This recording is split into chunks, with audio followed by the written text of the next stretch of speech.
गोविंदा जिन्हें Bollywood film industry में hero number 1 के नाम से भी जाना जाता है, आज उनकी किस्मत दगा दे चुकी है। एक ऐसा भी समय था जब गोविंदा इंडस्ट्री के चमकते हुए सितारों में से एक थे, जिनके स्टारडम के आगे बड़ा सुपरस्टार भी फीका नजर आता था। लेकिन आज मौजूदा दौर में सब कुछ बदल गया है। आज गोविंदा की ऐसी हालत हो गई है कि उन्हें कोई पूछने तक के लिए तैयार नहीं है, और ऐसे में आज वो गुमनामी की जिंदगी जीने पर मजबूर हो चुके हैं।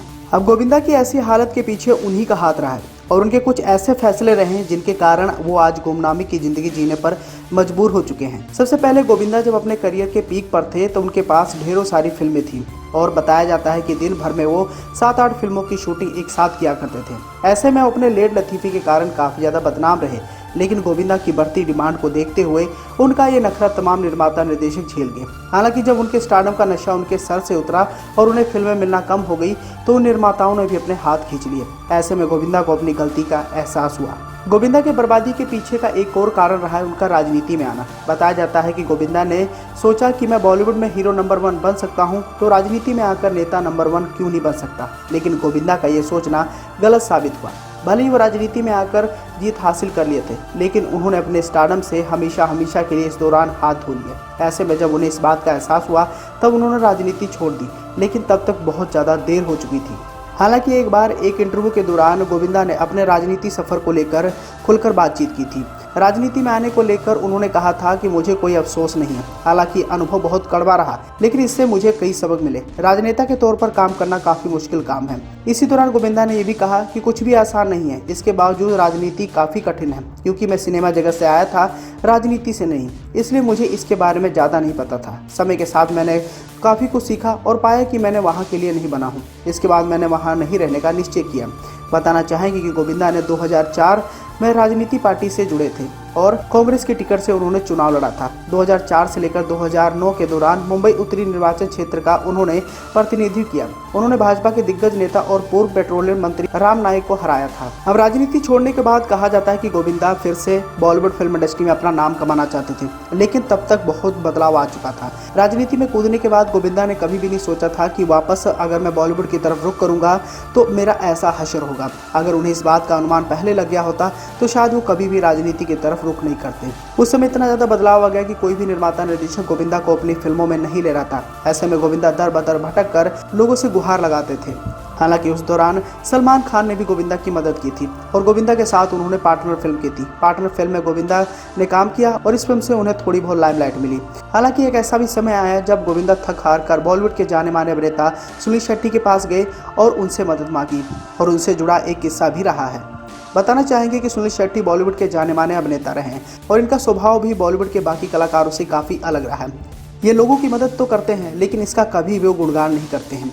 और ऐसे में एक बार गोविंदा की सुनील शेट्टी ने इस कदर मदद की जिसे जानने के बाद आप भी सुनील शेट्टी के फैन हो जाएंगे। वैसे देखा जाए गोविंदा और सुनील शेट्टी की काफ़ी अच्छी खासी दोस्ती है, और इसी दोस्ती के खातिर अभिनेता सुनील शेट्टी ने गोविंदा के लिए एक बड़ा काम किया था। अब हुआ यूँ कि एक बार गोविंदा को मदद की सख्त जरूरत पड़ गई थी। गोविंदा का करियर ढलान पर था और वो चाहते थे कि एक धमाकेदार फिल्म से वो दोबारा पर्दे पर वापसी करें, लेकिन कोई बढ़िया प्रोजेक्ट उनके हाथ नहीं लग रहा था। ऐसे में गोविंदा को उस समय फिल्म के बारे में पता चला जिसे सुनील शेट्टी बना रहे थे। सुनील शेट्टी फिल्म के प्रोड्यूसर में से एक थे। साथ ही सुनील शेट्टी बाकायदा इस फिल्म में बतौर एक्टर भी काम कर रहे थे। फिल्म के लीड हीरो अक्षय कुमार थे।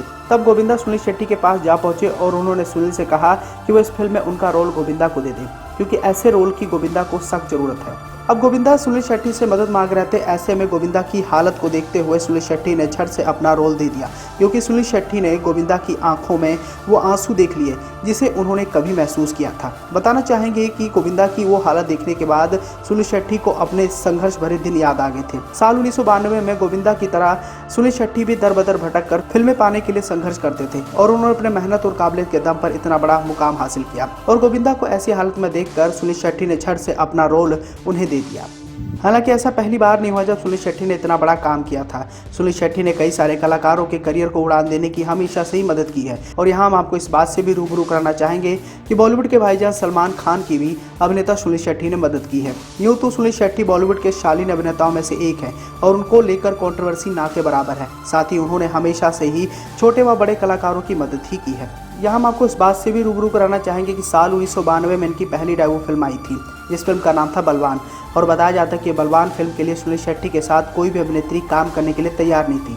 ऐसा इसलिए था क्योंकि सुनील शेट्टी उस समय न्यू कमर थे। आखिर में दिव्या भारती ने इस फिल्म में काम करने के लिए खुद को राजी किया और जब फिल्म बनकर तैयार हुई तो यह फिल्म ब्लॉकबस्टर साबित हुई।